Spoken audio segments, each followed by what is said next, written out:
In the early 19th century, the world was a stage of great change. Revolutions resounded, from the Americas to Europe, challenging old orders and birthing new nations. It was within this global ferment that the Monroe Doctrine emerged in 1823. Announced by President James Monroe, the doctrine was a bold statement aimed at protecting the newly independent Latin American states from European intervention. The historical backdrop of this declaration was anchored in a world where colonial empires sought supremacy. With the fall of the Spanish Empire, emerging nations in Latin America were vulnerable, and the United States saw an opportunity to extend its influence. The Monroe Doctrine proclaimed two main principles.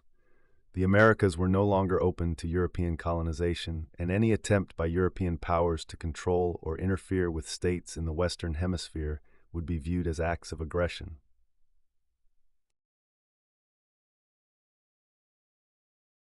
The core objective was to safeguard American interests by warding off European interference, ensuring the Western Hemisphere was under U.S. influence.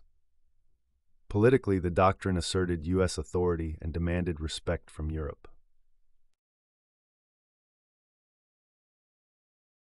Economically, it aimed to foster trade relations with newly independent Latin American nations, free from colonial restrictions.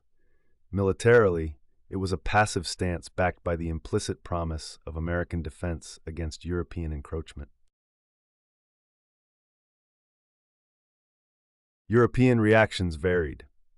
Some dismissed it as bravado, while others, preoccupied with their own continental concerns, paid it little heed. Over time, however, it became a cornerstone of U.S. foreign policy, justifying interventions in Latin America such as the Panama Canal's construction and the Roosevelt corollary's assertion of police power. Long-term, the Monroe Doctrine faced criticisms. It was seen as hypocritical, advocating self-determination while enabling U.S. hegemony. However, its influence persists, shaping modern American foreign policy to favor regional security and autonomy in the Western Hemisphere. Rich with historical nuance, the Monroe Doctrine was more than a policy. It was an assertion of American identity on the world stage, a doctrine of destiny that continues to echo in contemporary geopolitics.